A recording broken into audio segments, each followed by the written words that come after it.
Should you use maximize conversions bidding? Let's forget the usual "it depends" answer and put a stake in the ground right now. Yes, you should. Let's talk about it. I'm your host, Jyll Saskin Gales. I spent 6 years working for other brands at Google, and now I work for you. This is Inside Google Ads, Episode 15, Maximize Conversions Bidding. Our first question today comes from Jamie Lunny on TikTok, and they ask, should small companies use smart bidding? First off, let's define what is smart bidding. In Google's own language, smart bidding is bid strategies that use Google AI to optimize for conversions or conversion value in each and every auction, a feature known as auction time bidding. So Target CPA, Target ROAS, maximize conversions, and maximize conversion value are your 4 smart bidding strategies. The benefits of smart bidding are that you're able to leverage Google's AI for your nice little business. Think about that. The AI of a company like Google, arguably the best, and at least one of the best AI companies in the world for your small business, okay? And that means that you can bring in millions of different signals through Google's AI to set the right bid for every single auction. Now, there are many companies, or I should say many experts, who will advise against using smart bidding for small companies, but I am not one of them. I am all for it, okay? Smart bidding drives better results. There, I said it. Google recommends at least 30 conversions a month for maximize conversions, and at least 50 conversions a month if you're going to use Target ROAS, which is the most advanced smart bidding strategy, and I agree with that. So if you're a small business and you're not getting at least 30 conversions a month, but you want to use smart bidding, you can still try to use it, but to get better results, I recommend implementing what we call micro conversions. So let's say you run an e-commerce store and the thing you want someone to do is purchase, right? But maybe you only get 5 or 6 purchases a month. What you can do is add conversion actions for start checkout, for example, because I'm going to bet that at least 50% of people who start checkout don't complete checkout. But that being said, if someone starts checkout, you've reached the right kind of person for your ads, even if they didn't go through to completion. So by doing that, you're going to double the number of conversions you're feeding to Google each month, or actually triple it, because if you get 5 to 6 purchases, that means maybe you got about 10 to 12 people starting checkout. Now, all of a sudden, you have nearly 20 conversions to send to Google Ads each month, which is much better. And if that still doesn't get you enough, then you move one step further up the funnel. Maybe you use add to cart as a conversion action, right? So someone who adds a product to cart, way more likely to be the right person than someone who clicks on your ad and doesn't even add someone to cart. And this process isn't just for e-commerce. If you're a lead gen business, maybe it's someone who visits the pricing page or who starts the contact form or, whatever it might be. So using micro conversions can help small companies leverage the power of smart bidding. Yes, Jamie, small companies should use smart bidding. Now, our next questions come from Instagram and TikTok, and it's a question I get so often. Once again, I'm going to put a stake in the ground explaining why I advise what I do. So WH Boggs on Instagram asked, do you think businesses should start on maximize conversions or start on maximize clicks until they've built some conversion data? And then Nufel Saeed on TikTok asked, start with maximize conversions with no account history. Even if you have no account history, even if you have no conversions yet, I still recommend starting with a max conversions bid strategy. And here's why. Your choices when you're just getting started, assuming you are going to leverage automated bidding, are maximize clicks, automated but not smart bidding, and maximize conversions, automated and smart bidding. I recommend that you use maximize conversions even with no account history because it doesn't just use historical data, which you don't have. It also uses all those signals present at auction time. Things like device, location, time of day, audience segments, language, browser, OS, and tons more depending on the campaign type. So the benefit of using a max conversions bid strategy isn't just your historical data. It's also all that data present at auction time. Max clicks is not going to look at any of that. Max clicks wants to do exactly what it's called. It just wants to get you as many clicks as possible. To do that, it's going to have to set pretty low bids, and clicks don't mean conversions. If clicks are cheap, there's probably a reason they're cheap. Max Conversions is going to pick up on what's working sooner rather than later. So for that reason, I generally recommend starting on maximize conversions, even with no account history and even with no conversion history. You know what one of the most common criticisms I get from online strangers is? That I give too much away for free. Like total strangers feel the need to tell me that I share too much.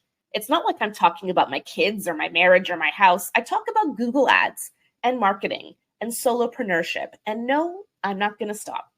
On the Google Ads side of things, in addition to this free podcast and its accompanying free transcripts via email, I also put together for you a free Google Ads ebook, my thousands of free videos and posts on social media, and my brand new crown jewel, my free monthly Google Ads newsletter, The Insider.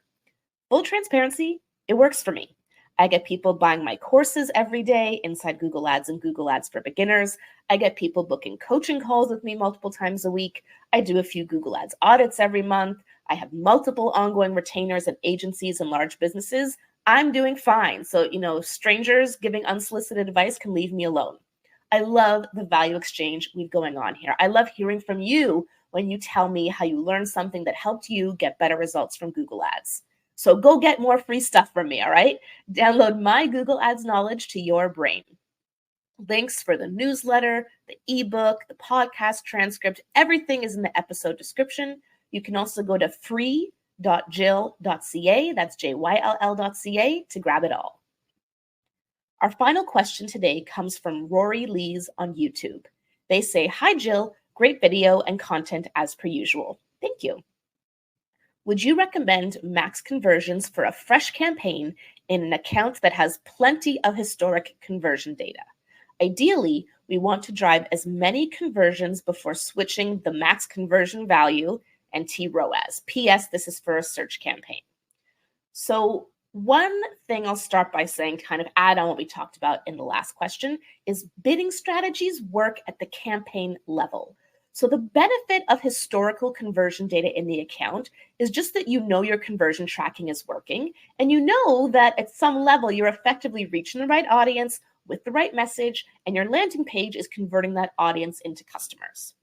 If your eventual goal is to use Target ROAS, then you could even launch your search campaign on max conversion value to start, because you have conversion data on the account, you know your conversion tracking is working. When you have at least 50 conversions in 30 days in that one campaign, so about 2 conversions per day on average, then you can set a target ROAS at your actual ROAS, let it stabilize, which could take longer or shorter depending on your budget size, and then you can adjust your target ROAS in 20% increments from there. Adjust it up if you want to get more efficient to potentially lessen your reach, or adjust it down if you're okay taking a slightly lower ROAS in order to reach far more people. But no matter what, ensure you have sufficient budget when you're going to be moving to a target strategy. Although you're bidding on ROAS, you're going to want to pay attention to your CPA, your cost per conversion. Your budget, if you're going to use a target ROAS bid strategy, should be at least 2 times your CPA for target ROAS to work, meaning you have enough budget for at least 2 conversions per day, preferably more like 3 to 5 times your CPA. So have at it, Rory. In conclusion, yes, you should use maximize conversions bidding. Whether you're a new or established business, a large or small business, Google's bidding AI is more advanced than its targeting AI, its creative asset AI. It knows what it's doing. It's going to consider millions of auction time signals to set the right bids for you to get the best results. Will it make mistakes? Of course. You will inevitably see a few out there choices if you dig into your data, like, why the heck did it do that? But you know what? If you were manually bidding, you would make far more mistakes than the machine would. It's like self-driving cars. Like when a self-driving car gets into an accident, it's huge news. Oh my goodness, self-driving cars are going to kill us all. But you know what? They're way safer than human drivers, right? On the whole, percentage-wise, accidents coming from self-driving cars way safer than human drivers. But it's those few accidents, those few mistakes that have an outsized impact on the way we think about the technology because of our bias against it. So is smart bidding perfect? No, but you know what? You're not either. All right, it's time for this week's Insider Challenge. And after I share episode 15's challenge, I'll tell you how I would have answered last episode's challenge. So here it is. You launched a new search campaign about 4 weeks ago on Maximize Conversions Bidding, and it's performing well. 1 to 2 conversions per day at a $30 CPA, which meets your client's goals. The campaign is not limited by budget. Do you switch to Target CPA bidding, or do you leave it alone? Switch to Target CPA or keep it on max conversions? You can participate by sending me your response to this challenge or any episode's challenge. The beauty of the Insider Challenge is there's no right or wrong answer, just an opportunity to stretch your brain on real-life Google Ads problem solving. Shoot me an email at thegooglepro@jyll.ca, that's JYLL.ca, or send me a voice note in my Instagram DMs. I'm the_Google_pro on Instagram. Now, last episode, we discussed keyword match types. In the Insider Challenge was what would you do if your brand campaign with only exact match keywords starts to see the ROAS drop because you've started matching to decidedly not exactly matching searches. This is based on a real challenge one of my coaching clients faced a couple months back. Her brand campaign was like the steady racehorse in the account, and then seemingly out of nowhere, ROAS started dropping. So on our next call, we took a look, and it turns out the search term report showed she had started matching to competitor names, even though her brand keywords were in exact match. So what we did there was 2 things. First, we started a game of whack-a-mole, adding negative keywords liberally for all those competitor queries coming in. And I advised her to check her search terms report weekly and keep whacking away at those negatives, since this wasn't usually a place we needed to check regularly in the brand campaign. And then second, we increased the ROAS target to make it harder for the smart bidding algorithm to experiment with these new searches. By holding the campaign to that higher performance standard, that higher ROAS, our goal was to guide the campaign back towards those tried and true, exactly matching queries. And it did work. Performance stabilized pretty quickly. But I'm curious, have you encountered something similar before? Would you do something different? Let me know by shooting me an email or dropping me a voice note on Instagram. I'm Jyll Saskin Gales, and I'll see you next time inside Google Ads.